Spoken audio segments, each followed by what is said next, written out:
Sin duda alguna, un tema que pues nos encanta vivir como mexicanos todos los 2 de noviembre, este mes tan importante para nosotros. Y para hablar de este tema está con nosotros José Luis Ortiz, escritor e historiador, y uno de los más consentidos de Giros Guadalajara. ¿Cómo está, maestro? Bienvenido. No, excelente, muchísimas Siempre gracias por darle voz a los desvalidos. Un saludo a su amable culto auditorio. No, siempre nos cultiva y nos da unos temas increíbles que nos hacen pensar de la historia, ver desde otra perspectiva todo lo que pasa en nuestro país. Y bueno, este tema es muy importante para los mexicanos cada noviembre, ¿no? El Día de Muertos. Sus orígenes, maestro, platíquenos. Bueno, sus orígenes son prácticamente de la prehistoria. Hay versiones para unos que primero fueron los mayas los que lo hicieron, para otros los aztecas, para otros los purépechas. Lo curioso es que la celebración prácticamente en todas las regiones de Mesoamérica son prácticamente las mismas. Okay. Si se fijan, los mayas tienen una forma de ver las cosas. Cuando se moría uno de los mayas decían que si se ahogaba o morían de algún rayo, se iban con el dios Tlaloc. Los aztecas decían que si sus guerreros morían en la lucha, se iban con Huitzilopochtli, rey de la guerra, rey del sol. Y como que cada región tuvo una costumbre, no se sabe realmente quién fue el primero. Repitiendo, lo real es que las tres regiones prácticamente celebran prácticamente lo mismo.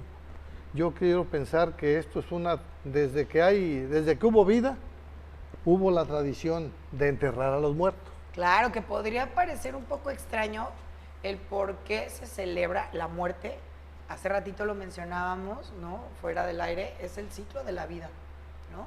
¿Cómo sobrellevar esta parte también como ser humano de decir, tengo que celebrar también, pues que los que yo amaba y quería ya no están conmigo y que a mí también me va a pasar y va a ser parte de mi vida? Yo creo que como que a los mexicanos nos hace falta perderle un poco el miedo a la muerte. Así Creo que es. todo el mundo le tenemos miedo a la muerte. Yo quiero entender que no es lo mismo que se muera un anciano de 90 años a que se muera un joven de 18 o 20 años, o que se muera una mujer que deja 2 niños de brazos. Entonces Claro. yo creo que es la forma diferente de entender las cosas y darle el valor a las cosas prácticamente. Y tenemos que hablar prácticamente de la Santa Muerte.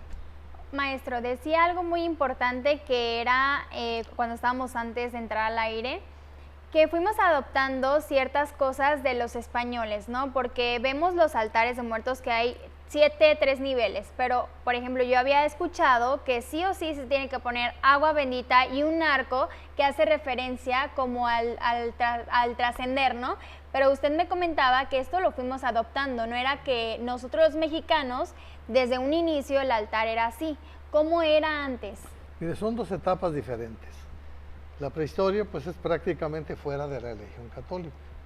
Cuando los españoles llegan a México, prácticamente los franciscanos le dan un giro totalmente, y creo que con ellos inician los altares de muerto, porque en la prehistoria solamente eran altares con velas y veladoras, pero ya llegan los españoles, ya le ponen comida, le ponen música, le ponen la fotografía del muerto, lo adornan con papel, le ponen agua, le ponen tequila, le ponen la semilla del maíz, que era el alimento de Mesoamérica. Y su pregunta es importante, pero hay que hacer un parteaguas de antes de los españoles y después de la llegada de los españoles. Ok, entonces cada uno simboliza ciertas cosas. Si por ejemplo el papel picado se celebra la alegría. Las velas y veladores que vemos en los altares es el camino a la luz eterna. Ok. El agua es la pureza del alma. Okay. El tequila, el charanda o el mezcal era la alegría del alma. Y las semillas, especialmente del maíz, hablaban de los 4 puntos cardinales, porque hay maíces de 4 colores. Ese es prácticamente el significado y sobre todo el de las flores, Claro. que habla de purificar la pureza. Y en ese entonces lo que hoy es incienso se conocía como el copal, es el que le ponen al brasero y que llegue el humo. Eso era para purificar, pero para purificar el ambiente donde se celebraba la muerte de una persona. Que si nos vamos a recapitular todo lo que nos está diciendo, maestro, pues tiene un significado muy bonito cada uno de los ingredientes que se le da o ¿qué se le puede llamar? Objetos representativos, ¿no? representativos, porque cada persona también le pone algo extra según el fallecido, ¿no? Según la costumbre, yo creo que las costumbres Ajá. destruyen las ciudades y las ciudades se olvidan y destruyen las costumbres. Sí. Por ejemplo, yo tengo muy grabado cómo se celebraba en el lago de Jalisco y en el lago de Pátzcuaro. En el lago de Pátzcuaro Uno de los estados, bueno, en Michoacán, uno de los estados donde más se celebra el 2 de noviembre. Donde de tiene manera, quizá la- Hermosa, sí. donde tiene creo que la mejor tradición. Exacto. Eso al muerto o al difunto lo paseaban en una canoa, pero en la noche. Una canoa solamente prendida de velas o de antorchas y no se usaban las velas. Ajá. Pero todos los compañeros pescadores o los compañeros del lago hacían un peregrinar en una lancha, una canoa, perdón, igualmente. Y lo paseaban por todo el lago. Pues- Decían que era el peregrinar de la vida y lo regresaban porque ya iba a regresar al más allá.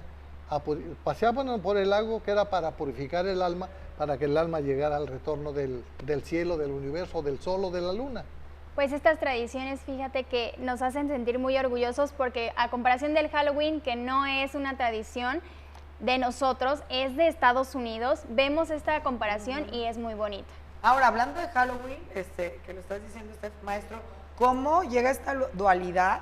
Porque, pues, Halloween no es una tradición Sí. mexicana. ¿Qué les parece si vamos a un corte y regresamos con más Bueno, información? Vamos al corte.